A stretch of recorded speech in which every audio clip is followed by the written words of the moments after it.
All right, hello everyone. Welcome to another episode of Quirkcast. This is your host, Tim. And my name's Mikey. This is Sahil. Welcome everybody to another exciting episode.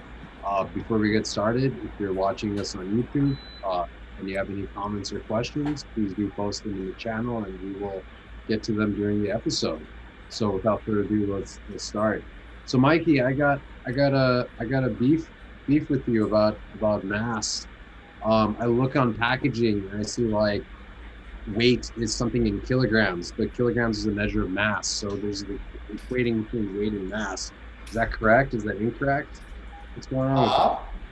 Yeah, there's an equivalence. I mean, some people think that there's not an equivalence because, if you go to Jupiter, then your weight changes by some amount. Mm-hmm. But I would actually take the opposite opinion. I think there's an exact equivalence because we live on Earth, so we should go by Earth standards. And so it's just a multiplication factor that you put in front of mass to get your weight.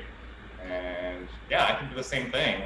I don't know, I have this theory, Sahil, let me know what you think about this, but I feel like you take a scientific discipline, right? And in the beginning, when you don't know what to do, you talk about how everything is like different from everything else, right? You draw divisions between things, you try to categorize them, you try to catalog them. But then I feel like after a certain point of maturity, the science becomes more about showing what things have in common rather than about showing, or cataloging how things are different. And I don't know, I feel like there is a simplification, mass, weight, they're really the same thing. And as we're going to talk about, I guess, in a little bit, mass and energy, really just the same thing. Some people really like to get their rocks off by drawing lines between things and talking about how things are different. But let's take a different approach here.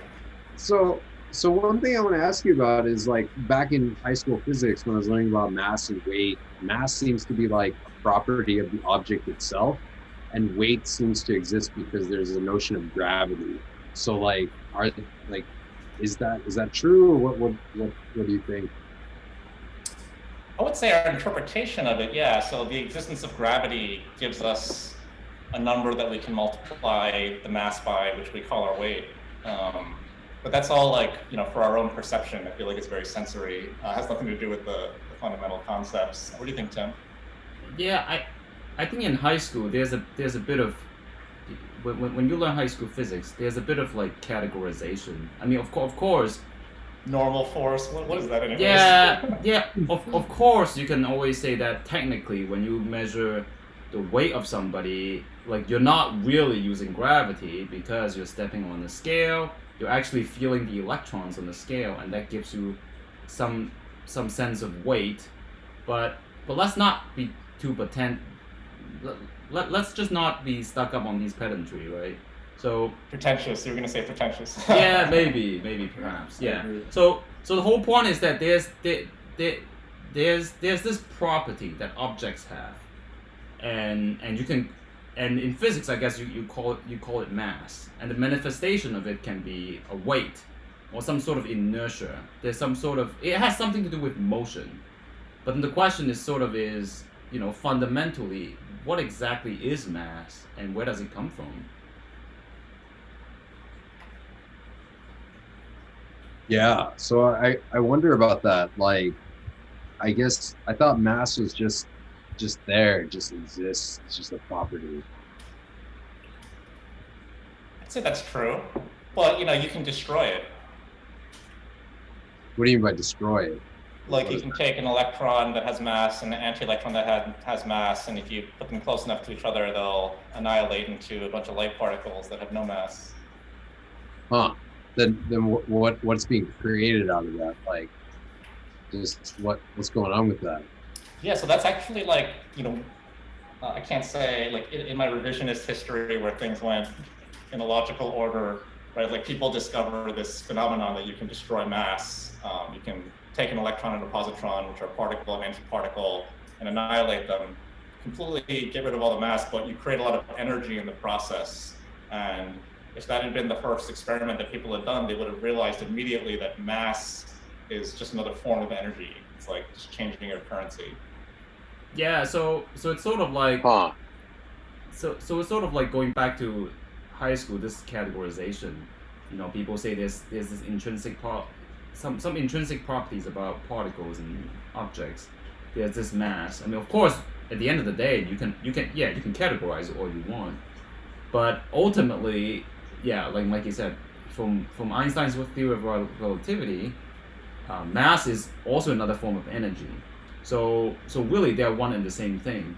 So instead of thinking of it as a sort of distinct category, we should be thinking of it as some sort of energy, a particular type of energy. What does particular type mean?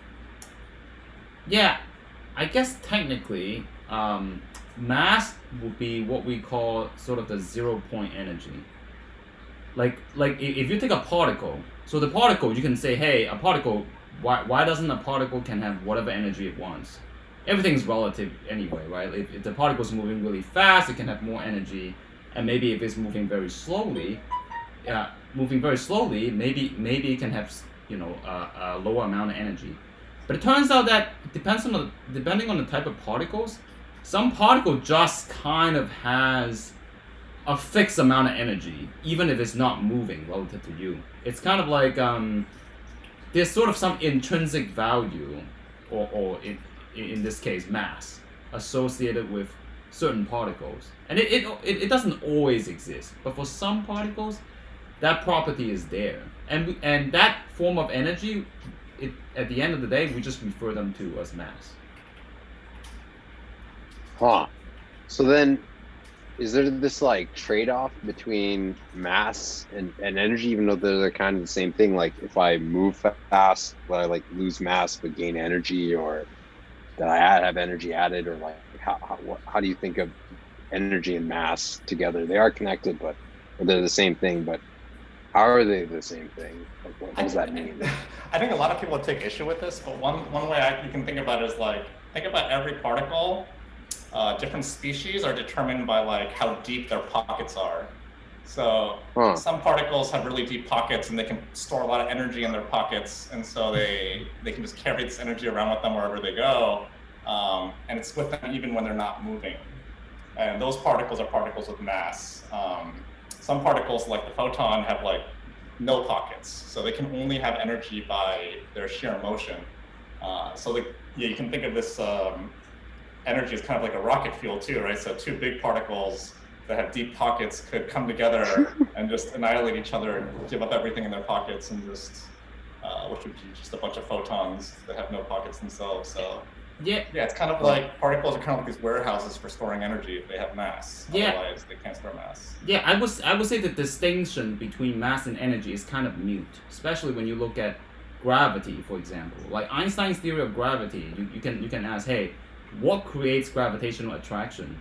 At the end of the day, it's not just like the mass when it's at rest, it's just energy itself. You can think of it as, or you can break that down as the mass, the energy that you would have if you're not moving, which is the mass, plus the energy associated with movement. You can break it down like that, or you don't have to. You just say, hey, these objects just have that energy, and mass is just the bare minimum. It just couldn't go below.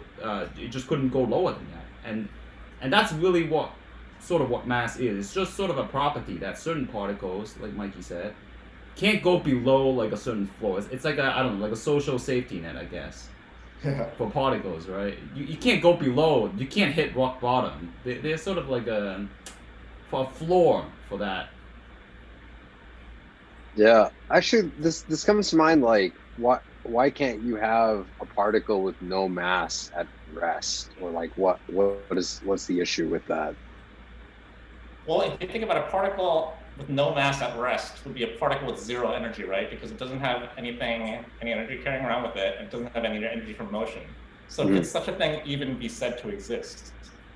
Yeah, I think like energy is sort of like the fundamental stuff of existence, right? Like you have to have some in order to exist. Yeah, I think it goes a little deeper, and the moment you look at quantum physics tells you that there's sort of this conservation of information, and information requires the existence of energy. And if you look at the math, you can look at the quantum information kind of fluctuate with the as a function of the energy, basically. So without energy, like, you can kind of argue that there's no information associated with the particle. So does the particle even exist? Right? So particle kind of has to have some energy in order for it to do anything. Energy is the pen that the universe uses to write, right? Like, without energy, it's like, there's no, literally. Yeah, so it's very interesting. If you just look at the self-consistency of relativity, in order for a particle to have like arbitrarily low energy, it has to move at the speed of light because it cannot slow down, right? If a particle can just kind of slowly becoming less and less energy and just have zero at the end, like that means a particle can go from existing to non-existing. Like the information about the particle can just go away. Oh yeah, if the particle slows down, that means you can catch up to it. So literally, particles that can slow down with no mass can't exist. I never thought about it that way. Yeah, I mean it's pretty deep. So to some extent, mass is sort of this it's kind of this barrier between the have and the have-nots, right? So it's like it's really a safety net, though, right? Like kind a safety net for consistency. Yeah, but if you think of it this way, it's actually even more impressive. Where like in fact our existence depends on, you know, mass. Like we are not moving at the speed of light. If we move at the speed of light, life will be very boring. We can never be at rest. We'll always be on the move, but like there will be no concept of Sahil because particles cannot come together. They will just move at the speed of light, just like all over the place.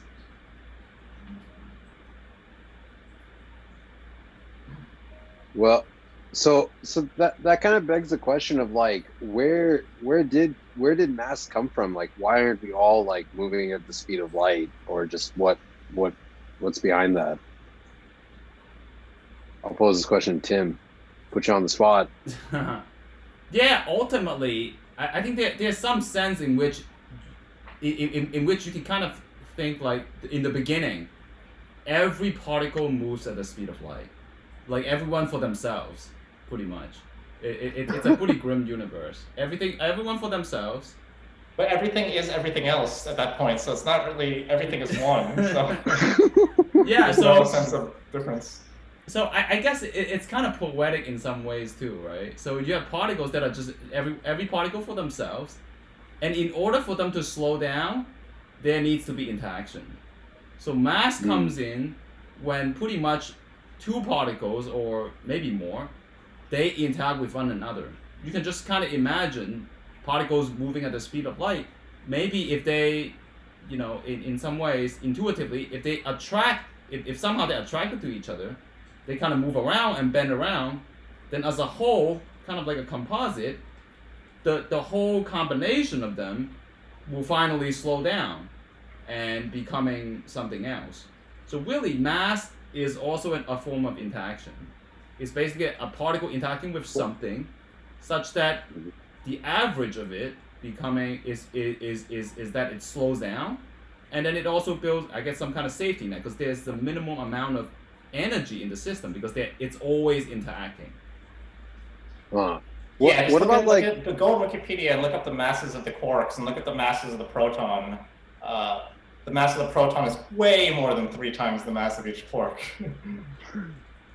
What about like what about a gas of photons? Like zero mass, they're interacting with each other. Like, what about that case? Like a room of mirrors?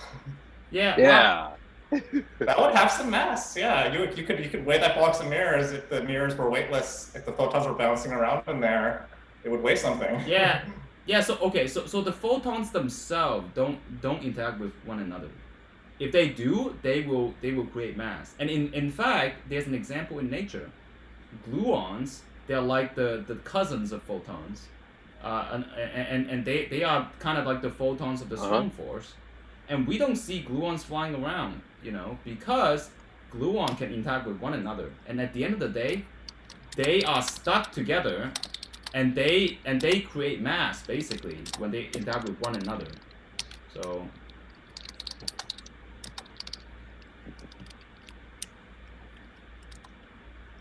yeah. So what you're saying is that these gluons by themselves are massless, but because they're all sort of, I mean, so just for context for the listeners, gluons are inside of like protons, neutrons, or things with quarks, right? Just to clarify further. And so because these things are strongly interacting with each other, it gives rise to like mass in that sense of like a proton or a neutron. Yeah, as a matter of fact, if you look at sort of the mass budget of everything that we see, just like our tables, the computers, and pretty much everything we have, the hands, the body, right? Most of that mass is coming from the protons. And you can ask, hey, where does the mass of the proton coming from? So so protons are made of quarks and gluons. It turns out most of that mass is coming from the gluons, just because gluons are kind of like the light inside a proton. They're just bouncing around. Think of them as having like a bazillion mirrors. Yeah, proton is literally a yeah, it's like a bag of mirrors. It's just bouncing around back and forth, and that kind of interaction energy creates mass for the protons. That's really what most of the mass we know comes from. Whoa. So, wait. So I guess like it's just the interaction itself causes there to be mass. So like, what about the case for like an electron or something like that? Like, I don't know if anyone knows there's the substructure of an electron yet. We had discussed this on a previous episode, but where does its mass come from, or how does that work for it? We don't know where the mass of the electron comes from, but we know that anytime you can localize energy, it looks like mass when you're far away. Like I mentioned, like even if you literally had a box of mirrors that weighed nothing, then the light inside of it would cause the box to weigh something from the outside. So, I wouldn't say we don't know where the mass of the electron comes from. Like ultimately, maybe we do not know. But right now, we have a good candidate, and that is. I think we don't know. I mean, that can't. Yeah. I mean, you can think of it as a placeholder, but it's a placeholder. Yeah, but it comes from the Higgs field, basically. So a lot of people are saying, hey, the Higgs is sort of the creator of mass or whatever. You can find popular articles on that. But the Higgs only creates mass for a subset of particles, and the electron is one of those. So electrons don't have strong interactions. The way they get mass is so an electron is actually made up of two types of in particle physics, they're actually made up of two types of particles, and in details it's made up of left-handed electrons and right-handed electrons. It has to do with the way they spin. So basically, roughly speaking, right? And when mass is created, and left-handed electron can interact with the Higgs field, which is everywhere in the universe, and convert into a right-handed electrons. So it's sort of similar to kind of like a proton, and the gluons can bounce back and forth, right? In vacuum, just electrons can just bounce back and forth, converting into left-handed to right-handed, right-handed to left-handed, back and forth, and so the electrons slow down. And now we have mass for the electron. They're not really converting back and forth, right? Because to say that would be violating some kind of chirality symmetry. It's really kind of like a superposition more, right? Yeah. I mean, I'm speaking kind of in a classical intuition, because everything is like a wave and not really like a particle. At the end of the day, kind of both at the same time, and there's some energy in between that. Yeah, it's more like they mix. It's like the left-handed and right-handed electrons are really two separate types of particle. But it's kind of like they're just stuck together. They're mixed up because of interaction, basically. Yeah. Wait, could you break down further what a right-handed and left-handed electron is? It sounds like there are two kinds of electrons, but I only see one kind of electron. Yeah. Like, is it a hidden electron, or what is this? Yeah, in fact, you really should think of them as different particles. I think the words makes it confusing. We should have just called it particle 1 and particle 2, and they interact with the Higgs field. Yeah, it should have something. Yeah, and the outcome is. Weinberg would kill you for saying that. Well, but like they have fundamentally different properties. That's why the Higgs field is so interesting. Because it's able to bring different types of particles together under one roof. It forces them. Yeah, it kind of forces them, right? So So you should really think of them, I don't know, like maybe these particles are like different rays or something. And really the Higgs field is kind of like this harmonizing field that like, hey, everyone come together, be one family, and then they create this coherent idea we call electron. Yeah, you can sort of think about it like it almost seems when you look at the theory like these left-handed, right-handed things came from very far away, and the Higgs like pulled them together, and then made this interaction between them that holds energy like like a pocket.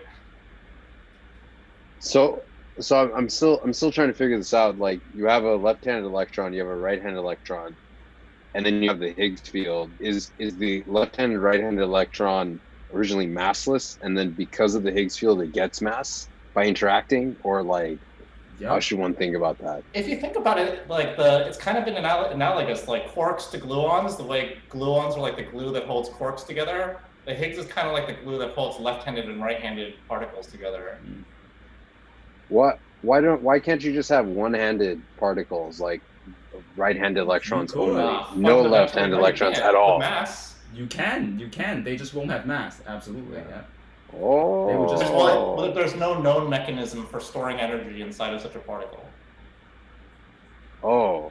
But then electrons don't move at the speed of light, so one of them would have zero mass, which means that it doesn't exist, right?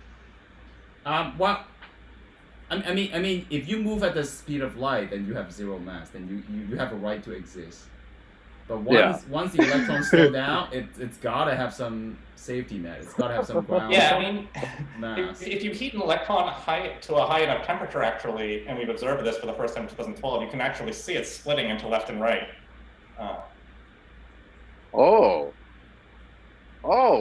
But will that mean the electron doesn't have any mass if it splits into its right-hand and left-handed counterparts? Yeah, at that point, the electron would technically be. Well, it's difficult when you have temperature. I think the math it's a little different to talk about it because the concept of a particle at high temperature is weird. Because there's a cloud. It's not correct to say that we've reproduced it, but it is effectively true, I think. So is the sort of reigning hypothesis that if you heat up particles to like a high enough temperature, like ridiculously high, just everything becomes massless? Yes. Yeah. Caveat. But if you kind of just melt, I guess if you melt everything kind of at high temperature, the Higgs field could just like get destroyed. Basically, the Higgs field is kind of like a chunk of frozen ice, except it's a cosmic ice, I guess.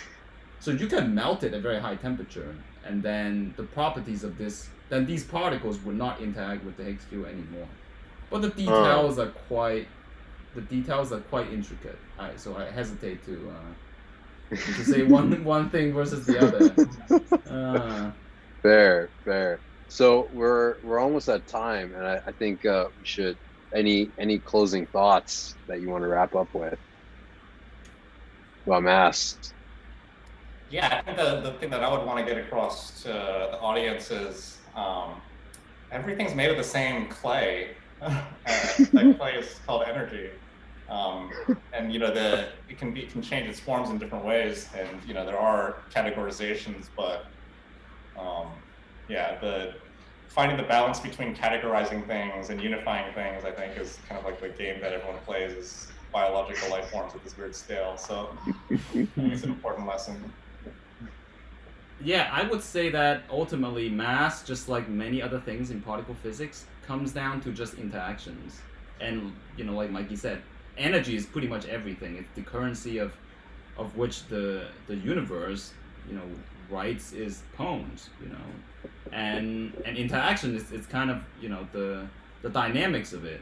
So at the end of the day, mass is just a subset of this dynamics, and it's not. It doesn't really make sense to say definitively mass is this, mass is that. Mass is just interaction, and it could come from gluons. It could come from the Higgs field.